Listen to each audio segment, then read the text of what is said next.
que una de las obligaciones morales, religiosas más bien, del rector de una universidad es empujar a esta que se tome el aire de la calle y de los campos y llevar al pueblo sediento de verdad y de justicia la voz del saber desinteresado y noble. Si la conciencia de la patria no se fragua en sus instituciones de suprema investigación científica, ¿dónde va a fraguarse? Si el saber desinteresado, el que no se pliega hábilmente a los intereses de secta, de bandera o de clase social, no se encuentra en las universidades, ¿dónde va a encontrarse?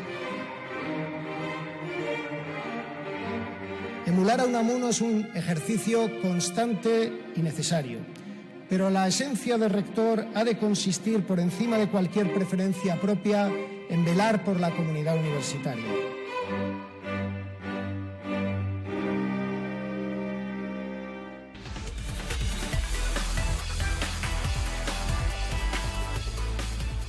Bueno, le damos la bienvenida al rector Ricardo Rivero Ortega. Él es rector de la Universidad de Salamanca. Señor rector, ¿cómo estás? Bienvenido a México y a Canal 11.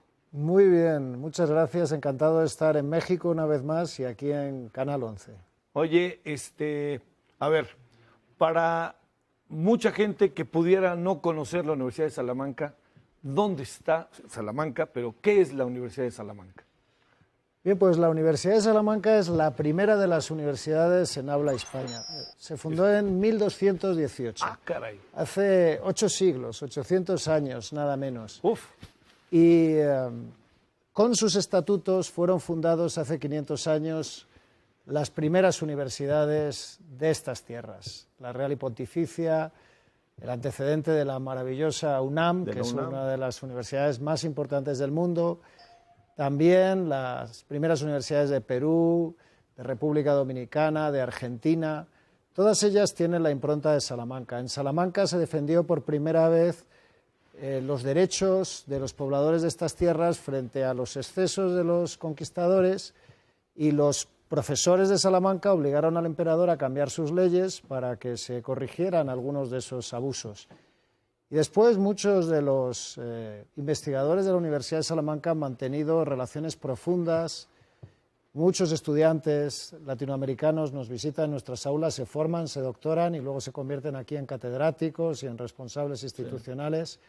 Es la universidad más latinoamericana de todas las europeas. Sí, sin duda. A ver, déjame decirte, ¿cuántas carreras imparte la universidad? Bueno, pues el número de grados, másteres y doctorados supera el centenar. Tenemos 22 centros, una oferta de másteres y doctorados muy amplia en todas las especialidades y, bueno, pues más de 40 grados universitarios oficiales también.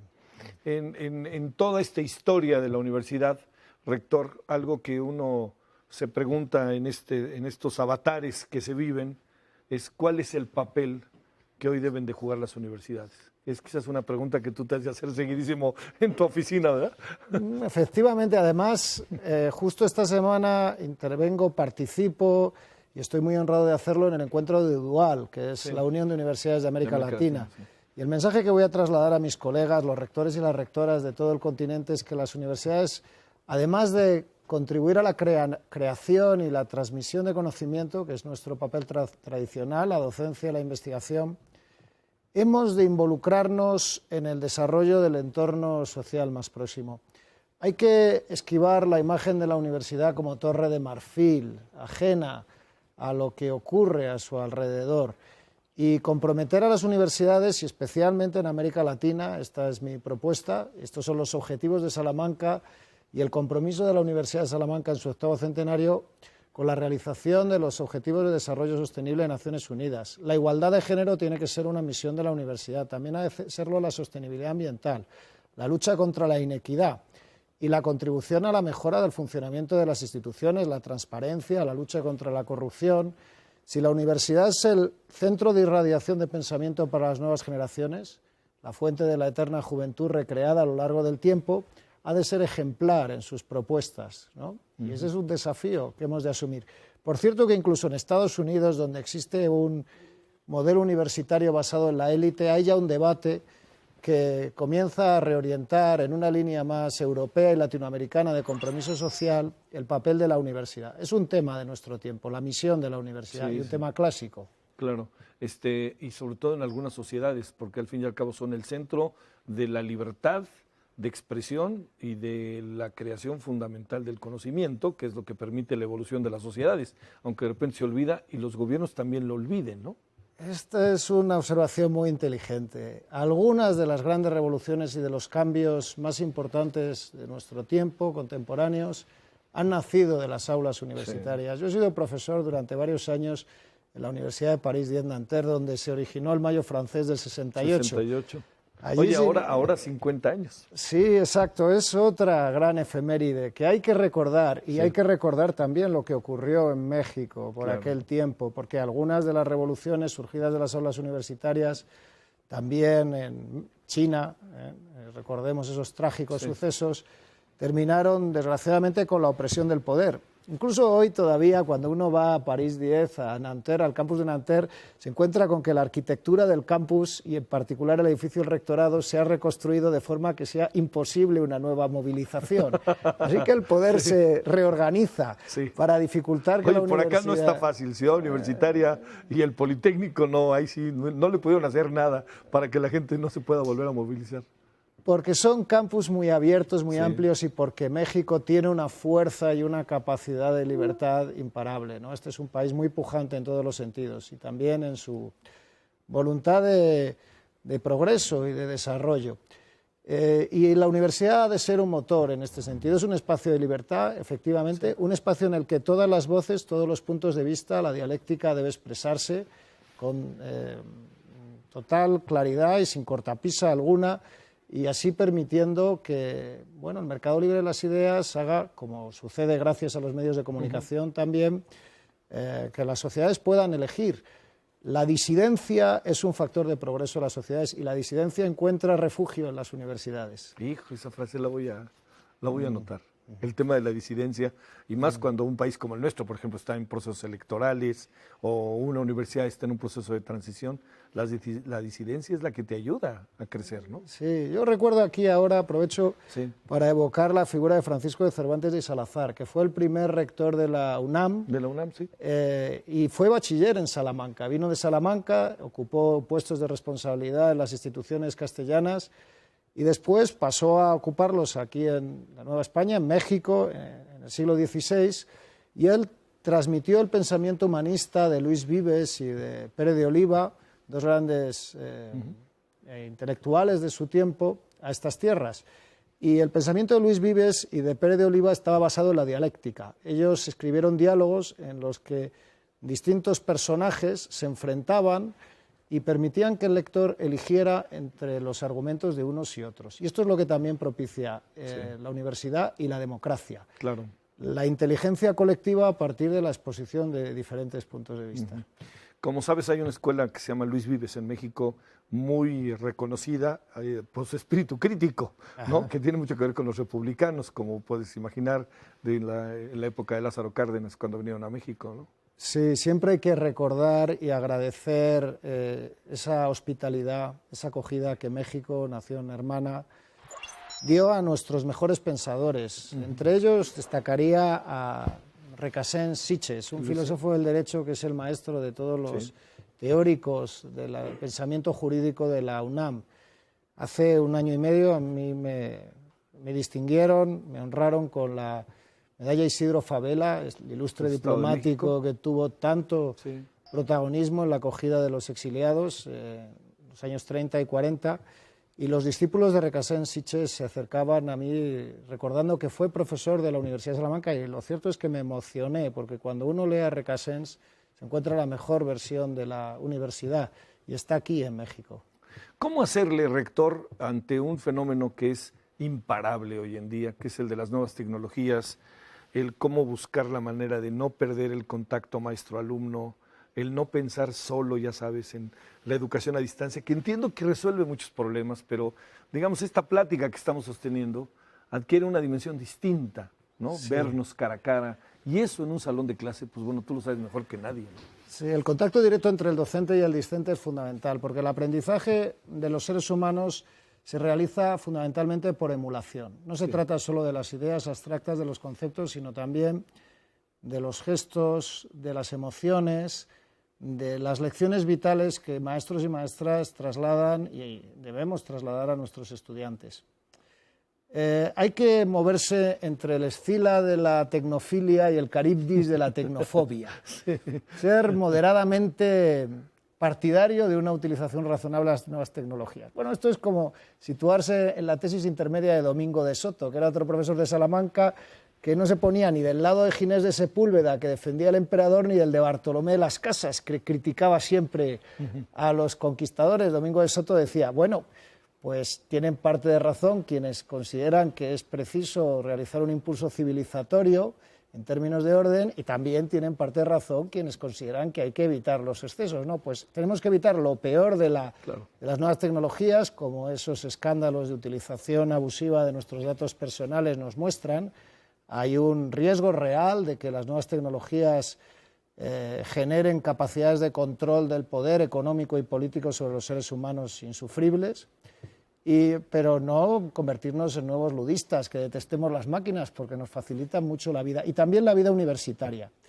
Pero los estudiantes deben poder moverse por todo el mundo y los gobiernos deben realizar inversiones para que sus jóvenes se formen internacionalmente. A mí me cambió mi perspectiva de la realidad el tener la oportunidad de ser estudiante Erasmus a principios de los años 90 en Europa, y que en América Latina también haya una conexión intelectual y cultural, como siempre ha sido con Europa y con el resto del continente, forja a los mejores intelectuales. Sí. Todos los que han nacido en estas tierras, y hay grandes intelectuales, escritores y científicos mexicanos, son impresionantes, sus científicos e intelectuales han tenido la experiencia de salir al extranjero y contactar con maestros y maestras. Sí, esa es una de las claves. Seguido tenemos oportunidad de conversar con científicos mexicanos, ellas y ellos, y muy pocos son los que han hecho toda su carrera en México. Salen, regresan, incluso siempre con este gran temor que hay de la fuga de cerebros, ¿no? De que los quieran contratar en otro lugar, pero hay cada vez una tendencia mayor a regresar, ¿no? Pero también sucede con los españoles, y yo creo que cuando se cierran las puertas al intercambio científico internacional, cometió ese error Felipe II, por ejemplo, en España, y otros gobernantes lo han hecho en otros momentos de la historia, eso obstaculiza el progreso, ¿no? Cuando un país se encierra en sí mismo y cree que solo la ciencia local o las propias instituciones lo resuelven todo, se paraliza su desarrollo. Así como es necesario que haya libertad en el intercambio de ideas, también se debe favorecer la innovación. Y luego volver al país, como volver aquí a México, es una delicia, ¿no? Porque uno se reencuentra con los sabores, los olores, los colores de este país. ¿Cuándo fue la primera vez que viniste a México, te acuerdas? Bueno, pues yo llevo viajando a América Latina 22 años. ¿Cuánto tiempo llevas como rector? Apenas 110 días. Sí. ¿No? Yo tomé posesión el 18 de diciembre. ¿Dura cuánto tu gestión? 4 años. 4 años. 4 años. Tenemos un periodo de 4 años, la elección es por sufragio universal, participa toda la comunidad universitaria democráticamente. Yo creo que esto es un acierto del sistema universitario español, como lo es de otros sistemas universitarios, que la comunidad participe. Y yo me siento parte de esa vocación latinoamericana de mi universidad, ¿no? He visitado este continente y México muchas veces, he colaborado con muchas universidades e instituciones mexicanas y de otros países, y algunos de mis mejores amigos están acá, y mis maestros también. He aprendido mucho de los profesores. La relación que guarda la universidad con México fundamentalmente se establece en la UNAM, pero supongo que en los estados del país habrá también una buena cantidad de comunicación, de intercambios, etcétera, ¿no? Por supuesto, tenemos una colaboración intensa con otras universidades que también evocan Salamanca como su punto de referencia histórico a través de figuras como, por ejemplo, Vázquez de Quiroga, ¿no? Recordaría en Michoacán la figura de Vázquez de Quiroga, que provenía de Ávila, pasó también por la Universidad de Salamanca y se convirtió en uno de las personalidades intelectuales más importantes de aquel tiempo. Y con Chiapas también hemos hablado de las posibilidades de desarrollar intercambios académicos en relación a las experiencias del multiculturalismo, los derechos de los pueblos indígenas y otros desafíos de las sociedades contemporáneas, ¿no? Pero con el Tecnológico de Monterrey hemos mantenido relaciones en distintas áreas. Las universidades más importantes de México, por supuesto, están vinculadas a la Universidad de Salamanca y estamos también a punto de firmar un convenio importante con el CONACYT, que es una institución fundamental de la ciencia y el progreso la tecnología, universitario. sí. Sí. Un asunto que se ha discutido en México, del cual no te pediría opinión, créeme que soy bastante sensato, sería el de la reforma educativa. Pero ¿qué es lo que pasa con la educación en el mundo, en donde cada vez nos estamos preguntando más cosas? Ustedes se están preguntando muchas cosas. Chile se está preguntando muchas cosas, Argentina se está preguntando, bueno, hasta Francia, ¿no? O sea, el tema de la educación significa que hay que darle una vuelta de tuerca, ¿o qué es lo que está pasando con la educación en general? Bueno, yo no voy a esquivar una opinión sobre este tema. Aunque no es mi especialidad, he colaborado con varios gobiernos en planteamiento de algunas políticas educativas, con el Ministerio de Educación de Colombia, por ejemplo, y he leído bastante sobre educación en los últimos tiempos. Creo que estamos ante la oportunidad de una verdadera revolución educativa que cambia el perfil de los docentes. Los docentes tienen que transformarse en clave de gestión de las emociones, que cambie la manera de transmitir el conocimiento, que hasta ahora ha sido marcado por el aburrimiento. Sí. La educación ha estado basada en una disciplina que es necesaria, pero no tiene por qué ser aburrida, y que empiece a comprender, hay un excelente libro norteamericano sobre este punto concreto, cómo aprendemos, cuáles son los procesos cognitivos que se desarrollan en el cerebro de los niños y de los jóvenes en el aprendizaje, y esto incluye cuáles han de ser los tiempos, los contenidos audiovisuales, que deben tener una importancia creciente, esto Canal 11 lo hace muy bien, incorporar contenidos audiovisuales en las aulas y luego el aprendizaje colaborativo. Necesitamos maestros que aprovechen todas esas nuevas innovaciones pedagógicas del aprendizaje colaborativo en el aula, de los contenidos audiovisuales, del entretenimiento y de la emoción. Por citar solo algunos cambios que son necesarios en todos los niveles, el universitario, la educación secundaria y la primaria. ¿En España hay una discusión nacional sobre el tema o no? En España los partidos políticos están enredados en torno a cuestiones básicas como si hay o no hay un pacto sobre educación. Y el punto principal, que es cómo seleccionar a los docentes, este es un punto clave, cuáles han de ser los perfiles de los docentes y cómo formamos a los docentes. Por ejemplo, un docente tiene que ser una persona que conozca extraordinariamente bien los contenidos que tiene que enseñar solo, o también tiene que tener una vocación. Un docente tiene que ser una persona que disfrute transmitiendo conocimiento, y esto en muchos procesos selectivos no se tiene en cuenta, con lo cual nos encontramos con personas que conocen muy bien las ciencias que han de trasladar, pero no disfrutan en el contacto con los jóvenes. Y cuando alguien no disfruta con su trabajo es incapaz de trasladar esa emoción de aprendizaje. Y por supuesto está también la cuestión de la retribución, de los niveles de exigencia del esfuerzo, de las metodologías. Aún estamos en discusiones del siglo XX, cuando el siglo XXI ofrece posibilidades mucho mayores, ¿no? Sí, lo que dices, como sabes, mucho tiene que ver con lo que nos pasa a nosotros. Sé que lo sabes, eres prudente al no decirlo, pero sabes que mucho tiene que ver con nosotros. ¿Cómo le hace la Universidad de Salamanca para estos temas hacerlos cotidianos? Para que sus maestros tengan toda esta capacidad, para que los alumnos sean alumnos, perdón utilizar esta palabra, modernos del siglo XXI. ¿Cómo hacerle para todo esto cotidianamente? ¿Cómo dirigir esa universidad sota, como diríamos acá, ¿no? Bueno, la Universidad de Salamanca es una universidad muy antigua, 800 años, así que combinar la modernidad del empleo de nuevas técnicas con esa tradición parece difícil, pero en realidad se puede.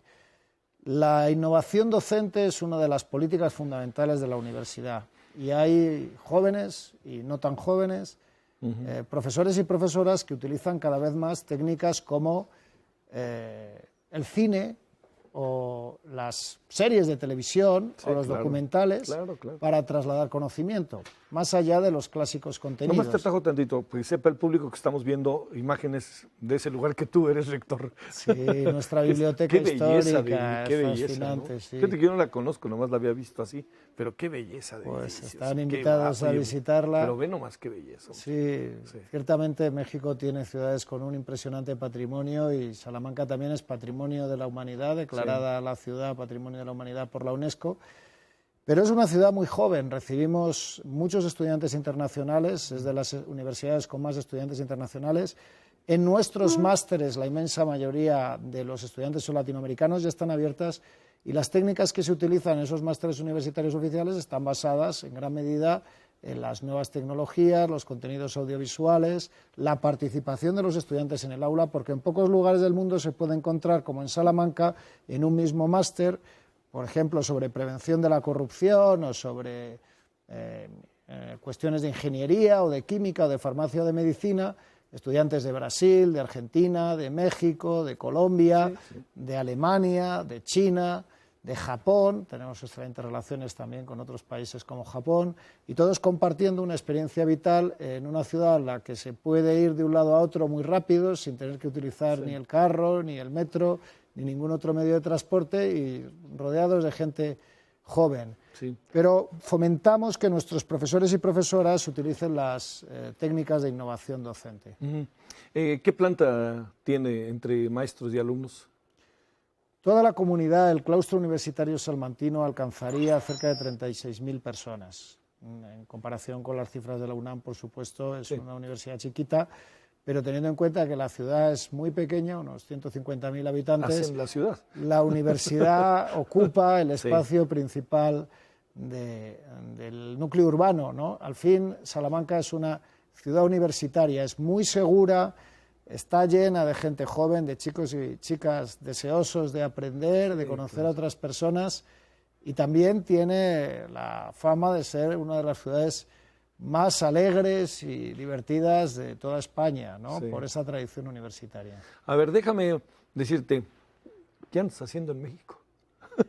O sea, ya hablamos de tu universidad, pero ¿a qué vienes a México? ¿Qué te trajo a México esta vez? Bueno, la verdad es que yo vendría a México con cualquier pretexto, porque este es un país maravilloso. Y ahora lo tuviste bueno. Sí, ahora la reunión de rectores de UDUAL es un motivo fundamental, porque yo quiero compartir con los rectores y rectoras de América Latina ese proyecto de misión de la universidad al que antes me refería. En el mes de mayo recibimos en Salamanca a 700 rectores de todo el mundo, que es una cifra no desdeñable, en un gran encuentro sobre el futuro de la universidad. Mira. Así que vamos a tener ocasión de hablar de todo ello en mayo, pero aquí también en México tenemos una buena ocasión de hacerlo.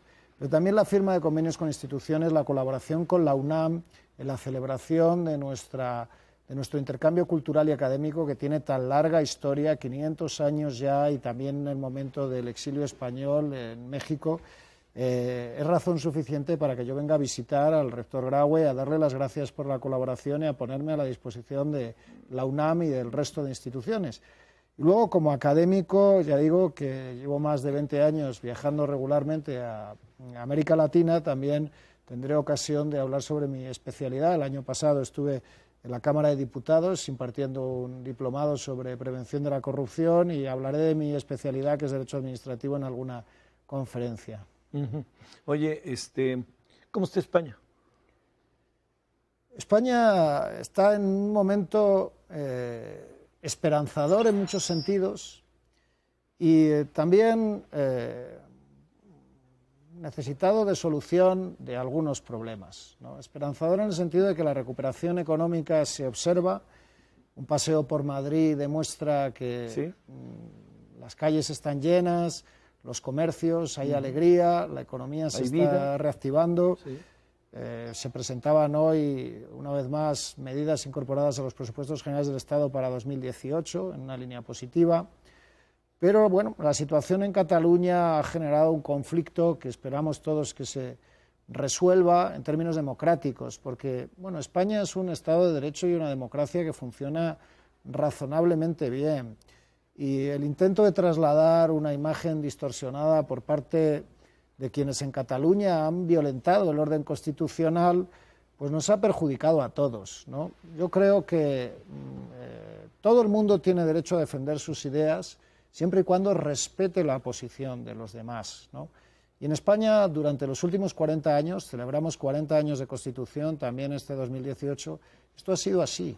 Si España ha conseguido tener los niveles de progreso económico y la estabilidad política que hemos alcanzado entre todos durante el periodo más largo de prosperidad y democracia, ha sido porque nadie nunca, salvo en un momento en los años 80, que se frustró con un intento de golpe de Estado, y luego con la declaración unilateral de independencia, nadie nunca, salvo en esos dos momentos, ha forzado el orden constitucional.